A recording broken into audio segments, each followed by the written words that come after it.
Hola, ¿qué onda? ¿Cómo están? ¿Todo bien? Yo aquí practicando un rato. ¿Saben? Una de mis escenas favoritas del cine es en la película El secreto de la montaña, cuando Heath Ledger está bien triste con su esposa, sentado en el sillón, tomándose unas chelas. Que lo hacen ver como una vida horrible, ¿no? O sea, tiene su familia, sus hijas, pero él se encuentra bien deprimido. Y en eso llega de visita a su amigo. Esa escena donde se encuentran. Y más que el beso, lo que me gusta es el abrazo que se dan. No sé si intencionadamente por el hecho de que son hombres los dos, a pesar de que son homosexuales. O sea, ese abrazo que se dan. O sea, aparte, digamos, de, de la pasión que tienen, o sea, el abrazo tan apasionado, digamos, la fuerza. O sea, le quieren transmitir esa fuerza viril, si se quiere ver así. No sé, esa escena me gusta mucho. Cuando cuando llega su camioneta, se para, lo ve por la ventana. Y cómo le cambia el rostro cuando ve que es su amigo el que fue a visitarlo. Y me gusta cuando desde arriba le grita Jack fucking Twist. Y ya se baja a recibirlo como se debe, ¿no?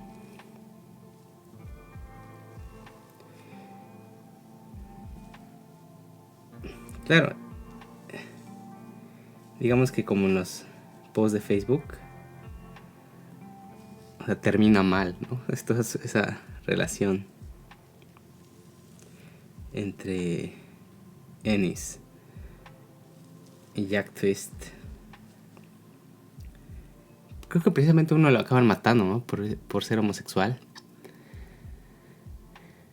Y bueno, aquí lo interesante de este tipo de...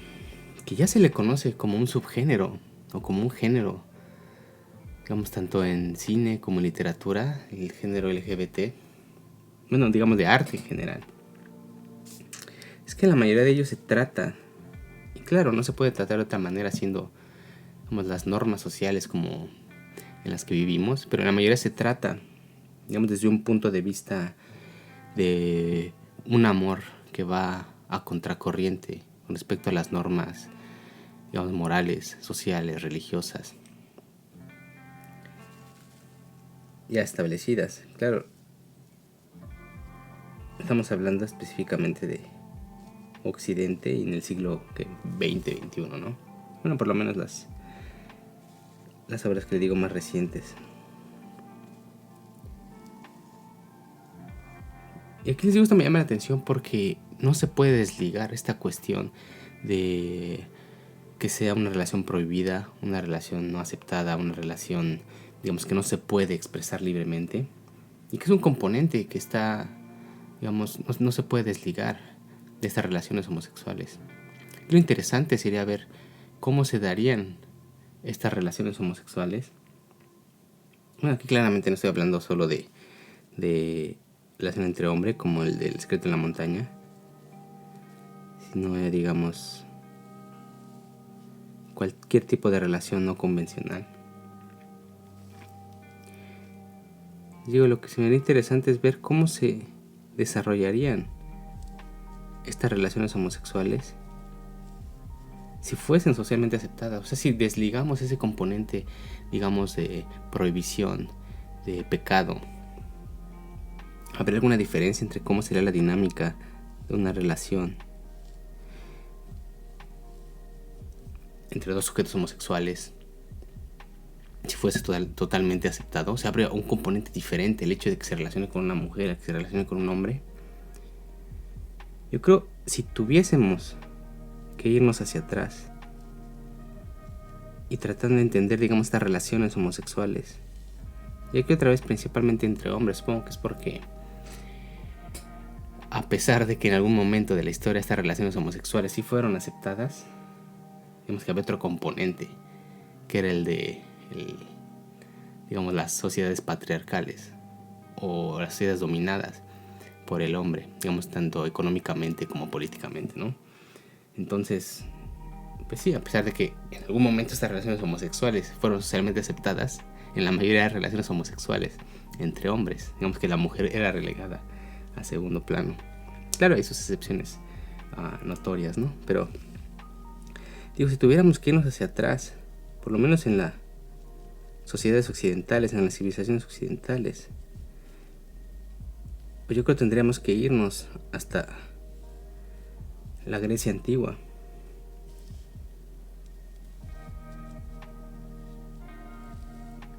Claro, ahorita ya nos parece súper espantoso el tipo de relaciones que se daban. O sea, de un viejo que se relaciona y que tiene una relación muy asimétrica con jovencitos, ¿no? Que son prácticamente adolescentes o pubertos, de hecho, ¿no? Estas relaciones que había entre las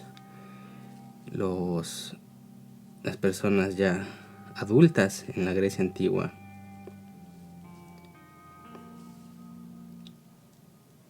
Y jóvenes. A pesar de que había un componente, digamos, romántico, si se quiere ver así. No sé si utilizar esta palabra.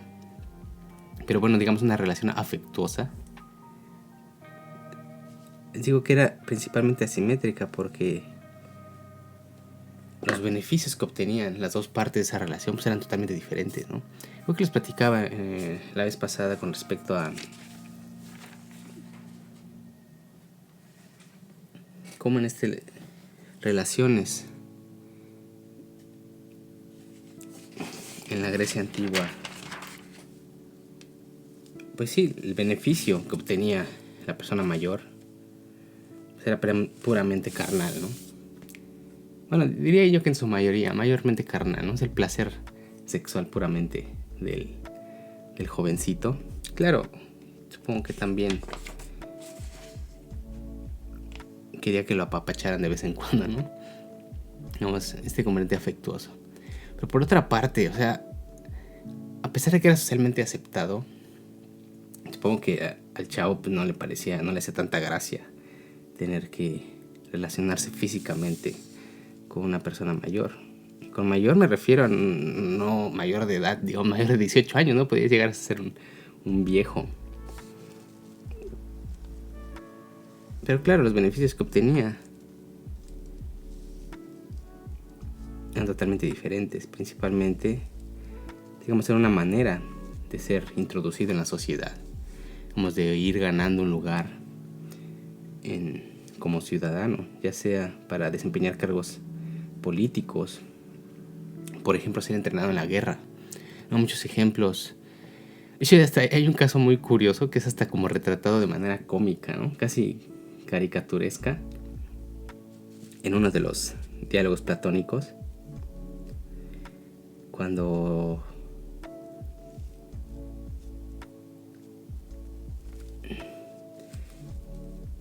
pues en una fiesta ahí estaban chupando los filósofos con Sócrates.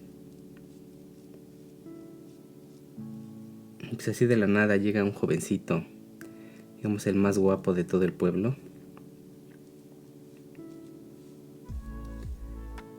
Y que les digo, lo que lo retratan con tono cómico es que todos los viejos se le fueron encima, ¿no? Como perros. Y pues él estaba sentado en una banca. Y pues como todos querían estar cerca de él, entonces empezaron a empujar de la banca hasta que un güey en el extremo de la banca se cayó al piso, ¿no? Así casi como si fuera un episodio, ¿no? De la hora pico. Pero bueno, digamos que era de los pocos destellos de humor en Platón, en sus diálogos. Y así como este ejemplo de relaciones homosexuales donde estaba claramente aceptados que un hombre desarrollara una relación afectuosa o tuviera un deseo carnal con las personas del mismo sexo, principalmente más jóvenes.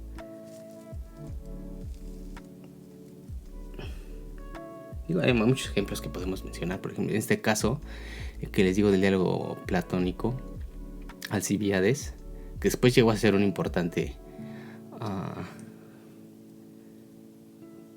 digamos un puesto importante en la política en Grecia, ¿no? Bueno, también la ficción, por ejemplo, el caso de Patroclo con Aquiles.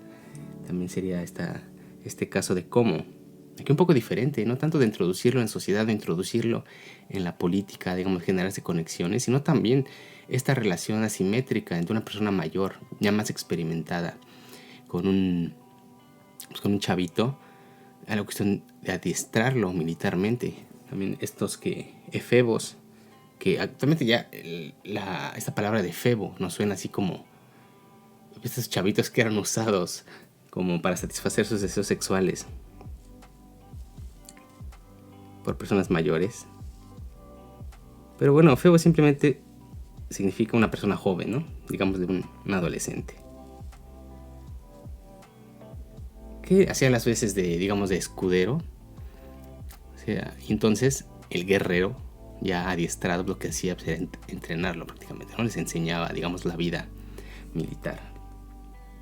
Para que después, pues a su vez, al cumplir la mayoría de edad, estos efebos, además de formar parte del ejército, pues también, digamos, ya siguiera esta cadena de adiestramiento y a su vez, pues, se agarrara a otro chavito más joven, ¿no? Pero bueno, aquí a lo que voy es que si quisiéramos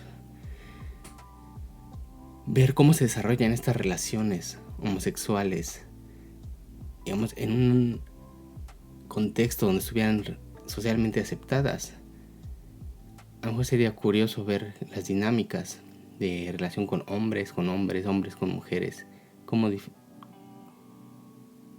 digamos, qué diferencia habría entre una y otra. Y aquí una opción, como les decía, es irnos hasta esa, digamos, en el mundo occidental, hasta la Grecia antigua. Y otro sería también irnos, digamos, siglos atrás, pero no tanto. En este caso estamos hablando de la Grecia antigua, que más de 2000 años.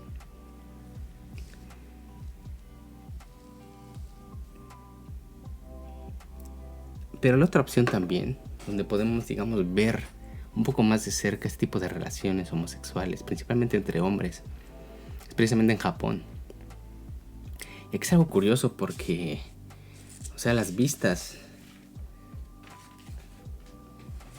o sea, viendo a la sociedad japonesa de fuera, con, digamos, los estereotipos que se tienen de ella, pues de entrada podríamos pensar que actualmente pues sí hay poca aceptación de la comunidad LGBT en Japón. Es raro ver en la calle, digamos, bueno, de entrada es raro ver en la calle parejas heterosexuales mostrándose afecto. Inclusive es raro, por ejemplo, verlos agarrados de la mano. Y ahora imagínense aún más ver parejas homosexuales, digamos, demostrándose afecto en la calle, parejas homosexuales pues siendo agarradas de la mano. Digamos que aquí sí hay un tabú importante en esta cuestión de las relaciones homosexuales. Por ejemplo, nada más en las cuestiones legales. Creo que en la Constitución de Japón no está como tal reconocido el matrimonio entre parejas del mismo sexo.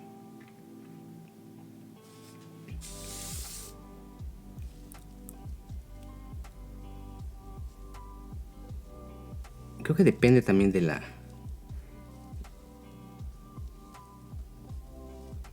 ciertas regulaciones locales. Por ejemplo, creo que en Tokio, en algunas prefecturas, creo que en Shibuya, por ejemplo, y en otras partes, en Osaka, en Hokkaido creo que también, hay partes en las que sí hay reconocimiento, digamos, legal del matrimonio igualitario, pero como tal no está aceptado, digamos, a nivel nacional en Japón. Y hay todavía un estigma importante en este tipo de relaciones. Aunque, digamos, algo que me llama mucha atención es cómo encontraron ese hueco legal. Parejas del mismo sexo que quieren irse a vivir juntas y, digamos, estar protegidas por cuestiones, digamos, de seguridad social o sí de pensión, digamos, asegurar su futuro, ¿no? Como pareja. Si no se pueden casar, si no viven en estas regiones que les digo, en donde sí está reconocido el matrimonio homosexual, lo que pueden hacer, fíjense, esto es algo interesante porque en México, hasta donde sé, ahora no estoy 100% informado al respecto, pero hasta donde sé, uno de los requisitos, si quieres tú adoptar a otra persona, es que hay una diferencia de edad. Creo que mínima de 18 años. Creo que es un poco menos, pero bueno, vamos a dejarlo en 18 años. Hay una diferencia de edad importante entre la persona que adopta y el adoptado.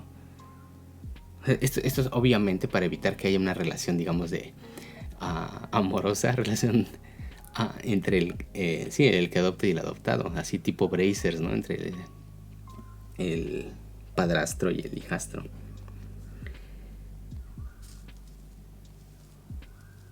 Pero digo, lo interesante es que en Japón no hay...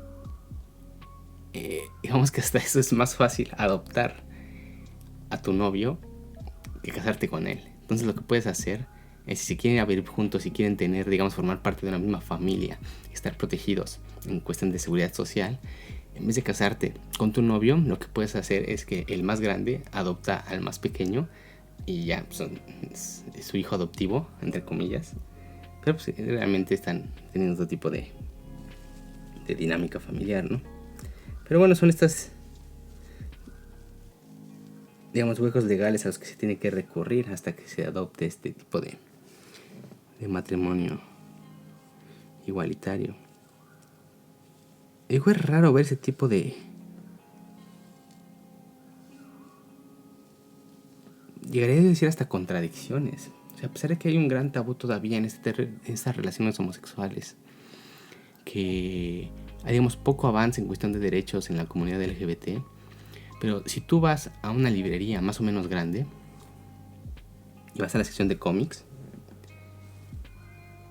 algo que saca de onda, y no es que saque de onda porque por el tema que trate, sino precisamente por lo que digo, por esta contradicción que hay, es que en la sección de cómics hay un estante completo de algo que se llama BL, que ese se refiere a las iniciales de Boys Love.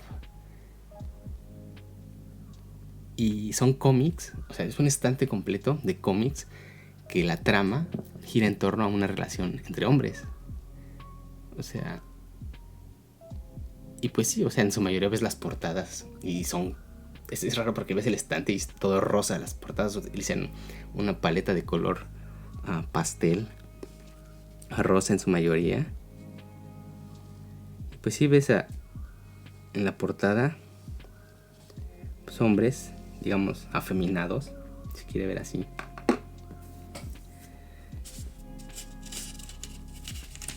Y se venden mucho, supongo.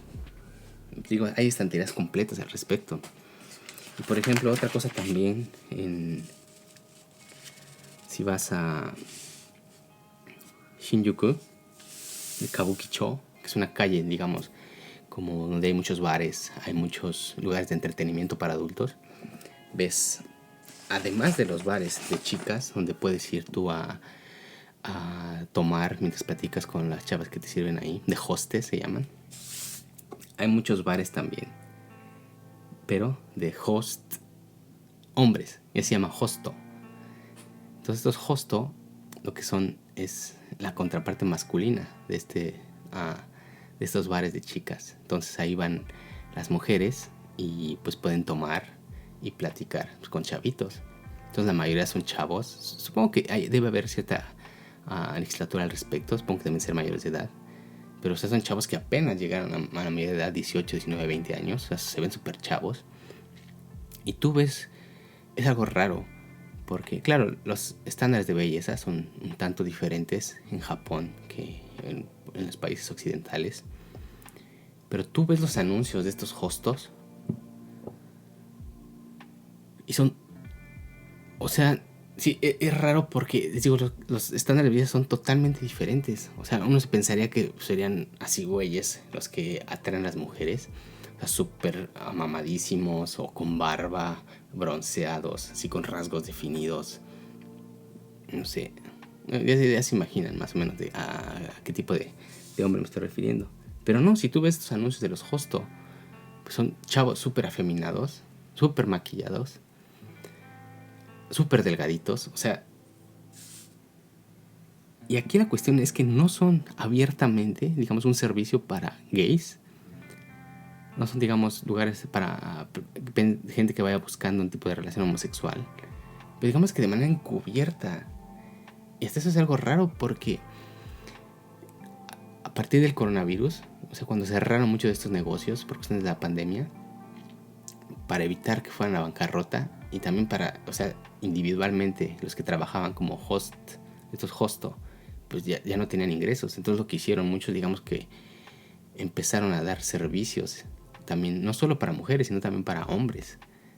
Y claro, o sea, clientes tenían muchísimo, ¿no? O sea, estos eran muy demandados por hombres que buscaban tener relaciones homosexuales con jóvenes.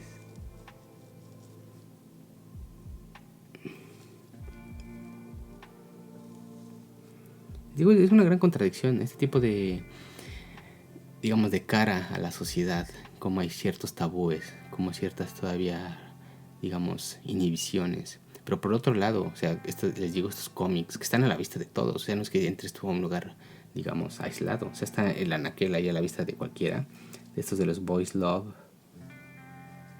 o de los Hosts.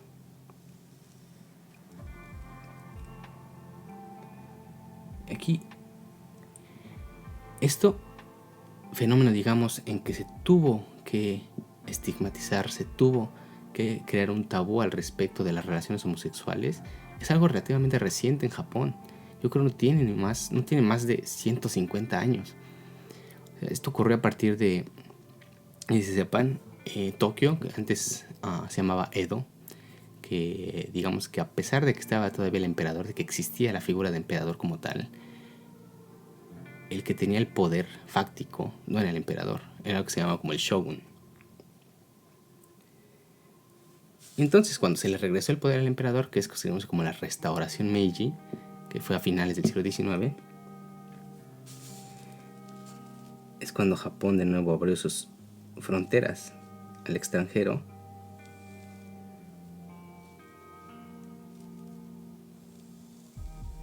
Y un punto importante aquí al abrir sus fronteras, digamos,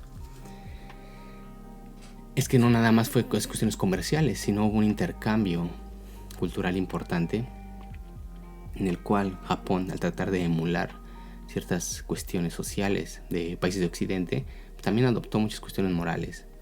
Dentro de estas, relacionadas con la religión cristiana, ¿no? Con el cristianismo.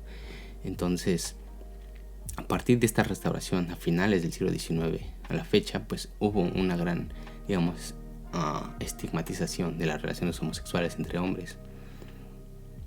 También se dice, algunos opinan que también es para favorecer, digamos, la relación entre hombres y mujeres y que aumente la población de japoneses, ¿no? Dicen que si no se prohibiera esto y hubiera una, digamos, permisividad total a relaciones homosexuales, que pues, la raza japonesa se extinguiría, ¿no? Y bueno, no la japonesa, no digamos que en general, toda la raza humana.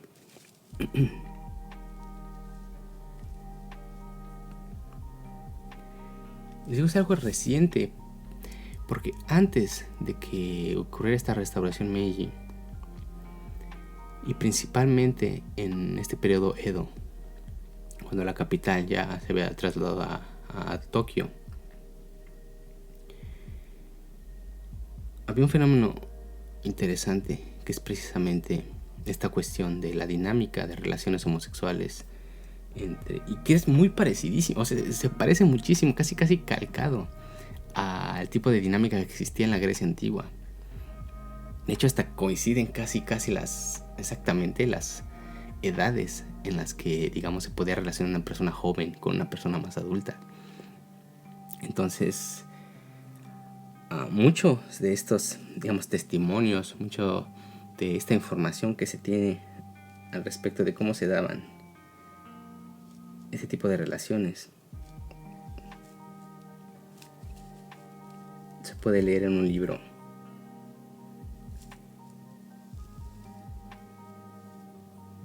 que se llama Nanshoku o Kagami, que significa el Nanshoku, viene del kanji de hombre y color, que en el caso de color, así, ¿se acuerdan cuando les mencionaba acerca del shunga, que era este shun de primavera, que primavera hace alusión a la sexualidad. Este también color hace alusión al erotismo. Entonces Nanshoku, este hombre y color, se refiere a estas relaciones homosexuales entre hombres. Entonces este libro de Nanshoku Okagami, el gran espejo del amor entre hombres, es una recopilación. Es un libro donde hay muchas historias. Yo creo que serán como más de 40 historias. Son muchas historias que hablan acerca de esta dinámica de relación homosexual entre hombres, principalmente en la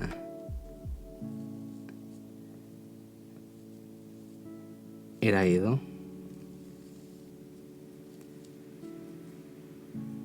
y que digamos que es la parte literaria de lo que viene a ser el ukiyo-e, este arte del mundo flotante, esta pintura del mundo flotante. También había su contraparte literaria, que era el uki-soshi, ukiyo-soshi, que sí, o sea, es como literatura del mundo flotante, literalmente. Y aquí en este libro que les menciono, del espejo de amor entre hombres, que bien se fue escrito, que no tiene, es lo que les digo, es algo muy reciente cuando se puede ver todo este cambio que hubo en estas dinámicas de relaciones entre los diferentes sexos. Este libro fue escrito por Saikaku, que muchos críticos literarios lo consideran como uno de los grandes escritores, digamos, de la era Edo y de la historia de la literatura japonesa en general. Ihara Saikaku. Ihara Saikaku escribió muchos libros acerca de las costumbres de la era Edo, y principalmente teniendo este enfoque que les menciono del mundo flotante, así como el ukiyo-e trataba de retratar la sociedad japonesa, pero alejándose un poco, digamos, de las cortes, de la nobleza, de la clase alta, y tratando de hacer un retrato, digamos, de las clases medias bajas, enfocándose, digamos, en esta vida disipada. Entonces había muchas representaciones de burdeles, de prostíbulos, de cantinas, de gente haciendo, digamos, oficios propios de clases bajas o clases medias. De igual manera, en este caso, la literatura del mundo flotante, esta ukiyo-soshi, también, o sea, sus temas centrales pues eran principalmente es la vida de estas clases medias. Es que decir clase media es un poco raro, pero parece que era como lo incipiente de la clase media. Había una gran desigualdad en ese entonces. Estaban las clases altas y pues, todos los campesinos, ¿no? Era prácticamente pues se le conoce así también, ¿no? Como la era feudal en Japón. Eran casi feudos, o sea, donde estaba el señor feudal, el daimyo, y pues todos sus vasallos, ¿no? Entonces hablar de clase media es un poco raro, pero bueno, de aquí se incluían por ejemplo, los artesanos y bueno, otro tipo de oficios que no entraban entre las personas que trabajaban en el campo. Pero bueno, si es que retrataba la vida de estas personas que anteriormente pues obviamente no eran el centro de atención, y mucho menos como un tema a tratar, digamos, artísticamente en la pintura o en el arte, ¿no? Es un gran contraste, por ejemplo, entre otro gran libro de la literatura japonesa, la novela de Genji. O sea, la novela de Genji transcurre prácticamente dentro de las paredes de la corte. O sea, habla de las relaciones amorosas del príncipe Genji con pues todas las cortesanas y todas las damas de compañía que tiene ahí. Y, o sea, y no se menciona de ninguna manera cualquier persona que no sea, digamos, de la nobleza. De hecho, por ejemplo, algo curioso de este Saikaku es que es una especie de parodia también de Genji. Tiene un libro que se me fue el nombre ahorita, pero el protagonista es un borracho libidinoso jugador que, o sea, digamos que es como una especie de pedrada al Genji Monogatari. Digamos que es totalmente contraparte maligna, si lo quieren ver así, del Genji. Pero de cierta manera, o sea, el Genji Monogatari habla de Genji, del príncipe Genji, y pues de todos sus amoríos. Y aquí hace exactamente lo mismo, pero pues los amoríos del protagonista de este libro, pues son prostitutas, son mujeres borrachas, pues sí, se la pasa en un mundo de jugadores, de vividores, de borrachos. Entonces, es una cuestión interesante cómo hace este juego de contrapartes con, digamos, la literatura que trataba con las personas de la nobleza. Y en este caso, al escribir El gran espejo del amor entre hombres, pues lo que hacía es retratar las costumbres. Y aquí, al leer este tipo de libros y al ver, cuando les mencionaba del shunga, de esta pintura erótica, en donde se podían ver las costumbres, no solamente entre relaciones entre hombres y mujeres, sino también las relaciones entre hombres. Nada más con ver las pinturas te puedes dar cuenta qué tipo, o sea, qué papel jugaba cada personaje representado en la pintura por los códigos tan marcados que se tenían. O sea, no es que eran códigos tácitos o así como debajo del agua de estas relaciones homosexuales entre personas mayores y chavitos, no, que eran códigos que estaban muy bien establecidos, casi eran como contractuales. O sea, por ejemplo, se pueden ver en estas pinturas que cuando hay una relación entre dos hombres, se puede saber claramente quién es el más grande, quién es, digamos, el ninja, se le llamaba.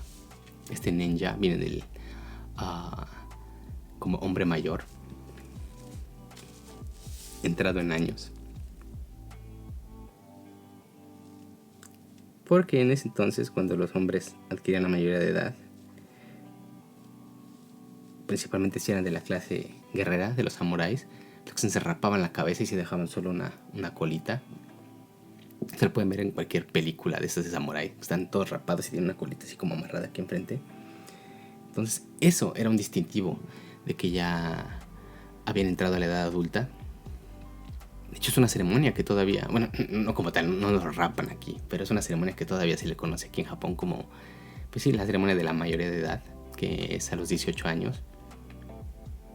A los 18 años, o a los 20 años. Sí, me confundo porque aquí no se puede tomar antes de los 20 años, pero creo que esta ceremonia sí es a los 18 años. Pero bueno, el chiste es que esa ceremonia en la era Edo consistía precisamente en que los rapaban y de esta manera era fácilmente identificables las personas que ya eran, digamos, ciudadanos, formaban parte de ya eran mayores de edad, en contraposición de los adolescentes. Entonces aquí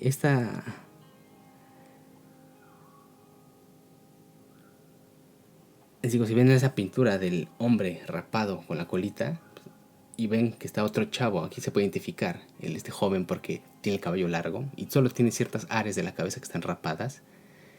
Pues, por ejemplo, se les dejaba el flequito, se les dejaban las patillas y se les dejaba el cabello largo. Entonces se pueden dar cuenta y se puede diferenciar claramente de la mujer, porque la mujer no se rapaba. Entonces la mujer tiene el cabello totalmente largo, vestía un kimono. Pero en el caso de los chavos sí tienen áreas de la cabeza que eran claramente identificables en esas pinturas. Y les digo, en este libro se puede ver claramente, digamos, esta dinámica.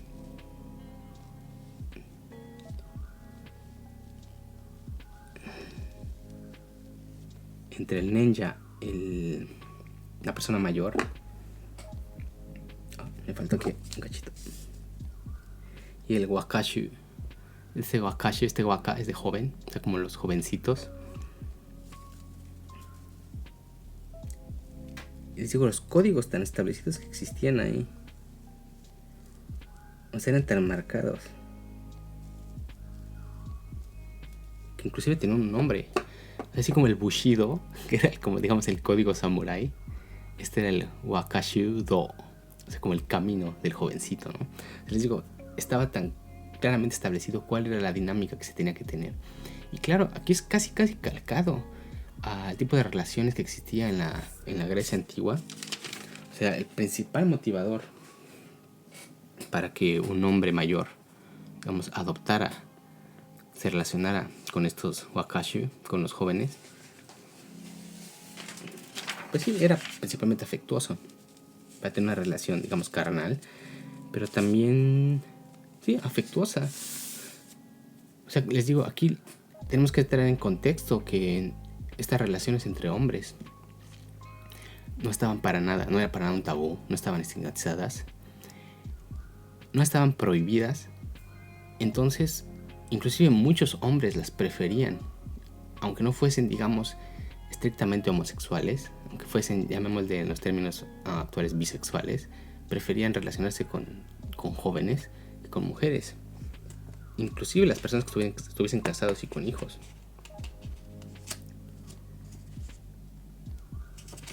Y en el caso del joven, pues sí, les digo, como en el caso de la Grecia antigua, pues era una manera, digamos, de integrarse a la sociedad, del mundo político, o en el caso de que fuesen una relación con un samurái, también en la cuestión de la guerra.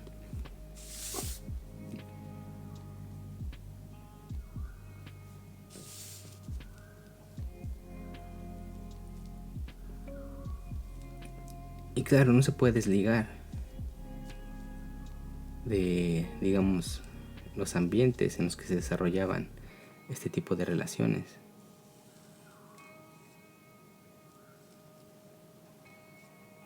O sea que sí, por lo menos en ese libro en el que les menciono, del gran espejo del amor entre hombres, digamos que se divide principalmente en dos partes.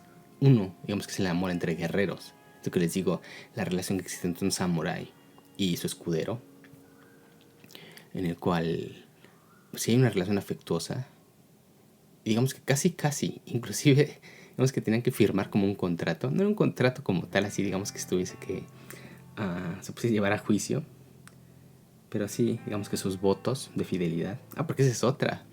O sea, se tenían que ser fieles el uno con el otro.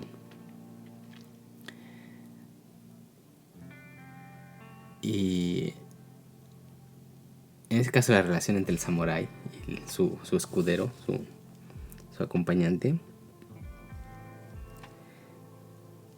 Y la otra parte es otro aspecto de la cultura japonesa que también proliferó mucho y que está muy ligada a esta cuestión de la vida que se llevaba en esto que se conoce como el mundo flotante, que es el kabuki. No sé si sepan, pero en el kabuki, por tradición, o sea, es algo súper tradicional de la cultura japonesa, todos los actores son hombres. Pero pues, obviamente, para que se desarrolle una historia, hay personajes femeninos. Pero estos personajes femeninos están representados por hombres. Entonces, los hombres se tienen que maquillar, se tienen que poner kimonos de mujeres. Y pues en la trama de la obra, pues puede haber ciertas relaciones amorosas entre los personajes, ¿no? Y aquí lo curioso es que es algo muy, muy extraño. Porque al parecer, originalmente en este tipo de representaciones en el kabuki, estos personajes femeninos sí eran representados por actrices, por mujeres. Pero se dicen las malas lenguas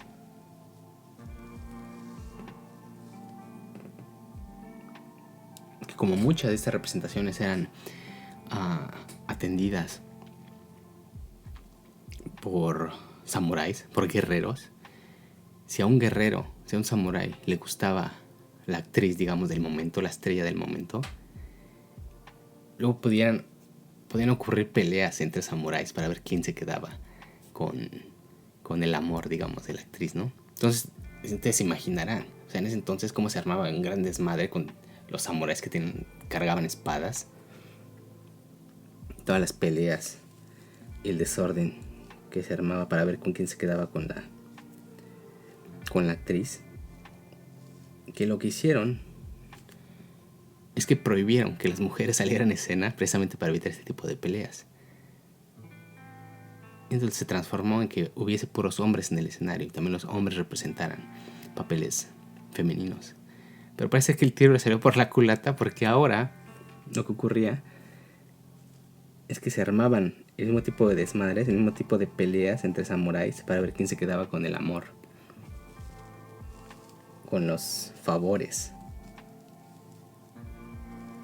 de la estrella del momento. Pero en este caso no eran las actrices que representaban a esos personajes femeninos, sino ahora se peleaban para ver quién se quedaba con el chavito que representaba a estos personajes femeninos. Es algo que saca mucho de onda si se ve desde una perspectiva actual. También, por ejemplo, si vas al teatro kabuki, que es algo que no me gusta a mí.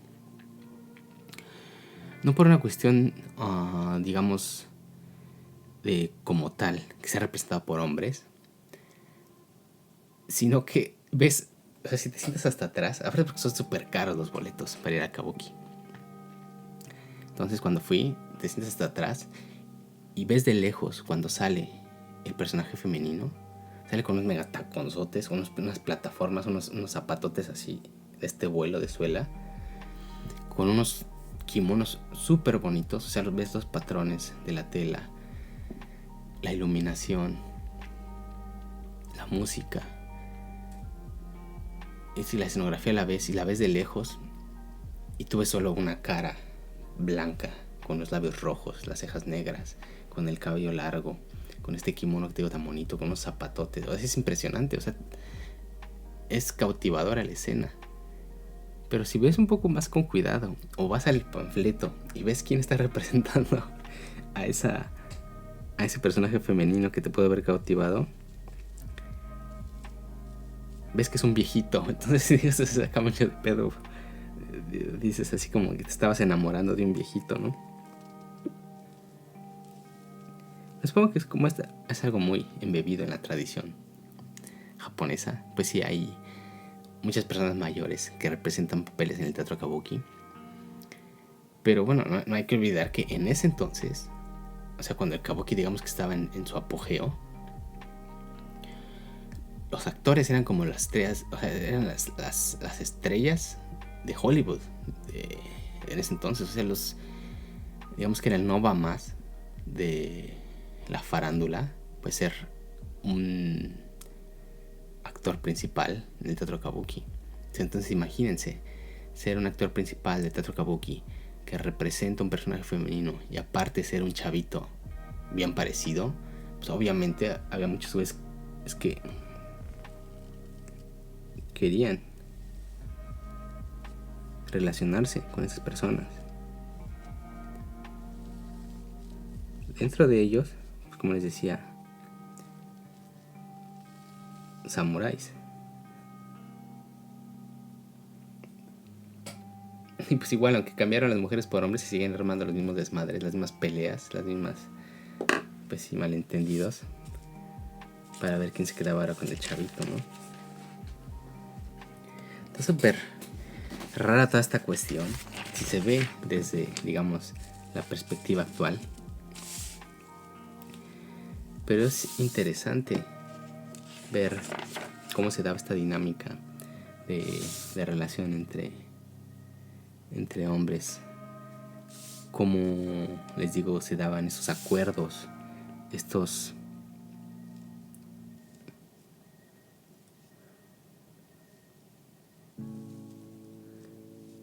casi contratos, los roles que tenía que cumplir cada quien en esa relación.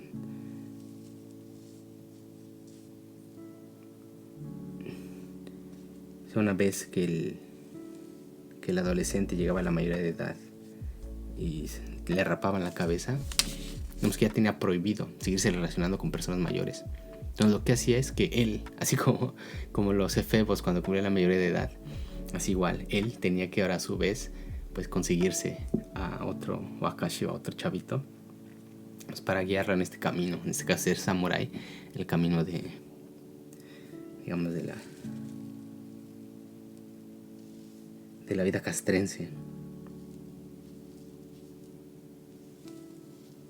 Aquí lo interesante es que a pesar de que ya no se podía seguir relacionando, digamos, de manera sexual con personas mayores, o sea, el que había sido su amante, una vez que llega a la mayoría de edad, pues ya ahora se convierte en su amigo y pueden seguir con esta relación afectuosa, pues sí, pues, hasta que se hicieran viejitos, ¿no? Digo, en este libro de El espejo, el gran espejo del amor entre hombres, hay un cuento que trata precisamente de cómo dos viejitos que se siguen queriendo, aunque ya no tienen esta misma relación de Sugar Daddy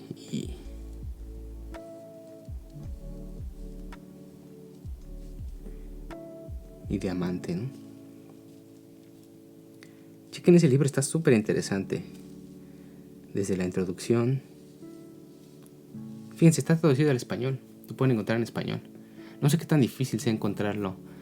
Pero supongo que si lo piden por Amazon, a lo mejor les puede llegar de importación. Súper interesante. El gran espejo del amor entre hombres, Nanshoku o Kagami, de Saikaku, Ihara Saikaku. Y se pueden dar una idea de cómo eran las costumbres y no solamente de las relaciones homosexuales.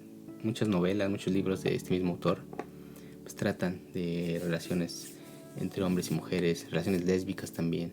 O sea, como que hizo un gran compendio de todas las costumbres del Japón feudal de hace unos siglos.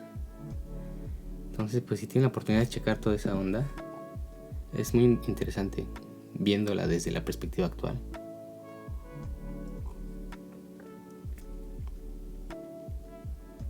Pero bueno, ya lo ven, me dicen qué opinan, ¿sale? Nos vemos luego, cuídense, bye.